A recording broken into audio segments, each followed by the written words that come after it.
టీవీ45 news కి స్వాగతం. విజయనగరం జిల్లా కొత్తవలస మండలం చీపురు వలస శ్రీ శ్రీ ముత్యాలమ్మ వారి మహోత్సవములు శ్రీ శ్రీ ముత్యాలమ్మ తల్లి కోర్కెలు తీర్చే కల్పవల్లి చీపురు వలస గ్రామంలో 9 రోజులుండి ఊరిలో ఘటాలు ఊరేగింపుతో అమ్మవారికి సమర్పించుకుంటాం. భక్తి శ్రద్ధలతో తెల్లవారుజాము నుండి పసుపు కుంకుమలతో ఆలయానికి వచ్చి అమ్మవారిని దర్శించుకుని సంతృప్తిని వ్యక్తం చేశారు. భక్తులు అధిక సంఖ్యలో వచ్చి మొక్కులు తీర్చుకున్నారు. తమకు ఎల్లవేళలా శ్రీ ముత్యాలమ్మ కరుణా కటాక్షాలు కలగాలని కొనియాడారు. అనంతరం గ్రామ పెద్దలు మాట్లాడుతూ మచ్చ ఎర్రయ్య రామస్వామి అమ్మవారి యొక్క ప్రత్యేకత కోసం ప్రజలకు వివరించారు. శ్రీ ముత్యాలమ్మ అమ్మవారు పండుగలో మేళతాళాలతో తీన్మార్ డప్పులతో బాణసంచాలతోటి అంగరంగ వైభవంగా తల్లి సేవలోని ప్రత్యేక పూజలు నిర్వహిస్తామని అన్నారు. ఈ కార్యక్రమంలోని గ్రామ పెద్దలు గ్రామ ప్రజలు తదితరులు ఈ కార్యక్రమంలో పాల్గొని విజయవంతం చేశారు.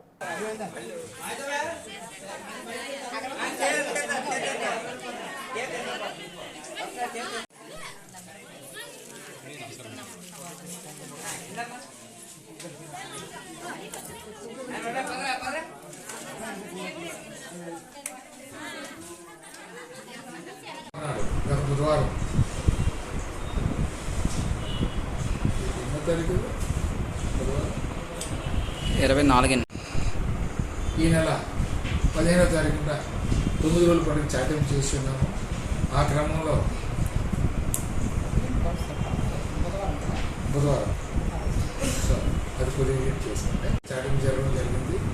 అలాగే నిన్న అనగా 23వ తారీఖు తూలేరు సంబరం జరిగింది.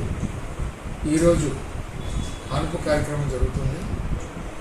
అమ్మవారికి ఈవేళ పసుపు కుంకాలు నివేదిస్తాము. ఆ పసుపు కుంకాలు నివేదించే సంబరంతో పాటు కాళీమాత వేషాలు ఉన్నాయి. అలాగే బిందెల డ్యాన్స్ ఉంది. అలాగే అమ్మవారి గుడి వద్ద డ్యాన్స్ బేబీ డ్యాన్స్ కార్యక్రమం కూడా గ్రామస్తులు అభ్యర్థన నిర్వహిస్తున్నాము. ఈ పంచాయతీకి సంబంధించిన కాక ఈ పరిసర గ్రామాల ప్రజలందరూ కూడా ఈ కార్యక్రమానికి ఇచ్చేసి అమ్మవారి ఆశీర్వాదాలు పొందాలని పసుపు అర్పించి అమ్మవారి ఆశీర్వాదాలు పొందాలని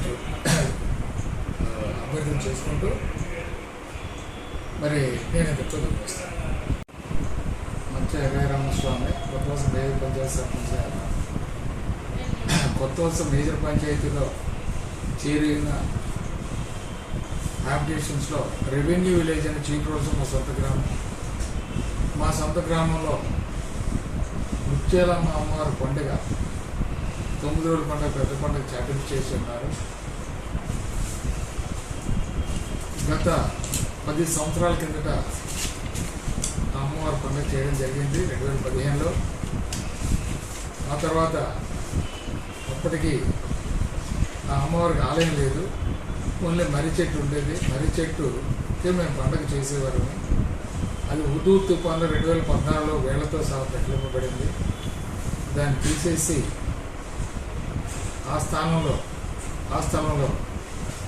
అమ్మవారికి నూతనంగా ఒక ఆలయం నిర్మించాలన్న గ్రామస్తులు అభ్యర్థన మేరకు మా గ్రామ పెద్దలు ప్రజలందరూ కూడా సంయుక్తంగా అనుకొని గ్రామ పెద్దలు ఎంతమంది ఇన్ని వేలు కూడాలి, అలాగే కార్డు ఒకటికి ఇంతమంది ఇవ్వాలి, ఇంత డబ్బు ఇవ్వాలని చెప్పేసి ఒక ఎస్టిమేషన్ వేసుకొని ఇంచుమించుగా 20 లక్షలు సుమారు మేము డొనేషన్ ఊళ్ళో చేసుకొని ఆ ఆలయాన్ని 2023 సంవత్సరంలో పూర్తి చేశాం. 2023 సంవత్సరంలో మేము దాన్ని ప్రతిష్ఠించి అప్పటి నుంచి కూడా పూజా కార్యక్రమం చేస్తున్నాం. అయితే 10 ఏళ్ళు అయిన సందర్భంగా ఆ గ్రామదేవత పండుగ గతంలో 10 ఏళ్ళు అయిన సందర్భంగా పెద్ద పండుగ చేస్తున్నాం కాబట్టి 10 ఏళ్ళ తర్వాత మళ్ళీ మొన్న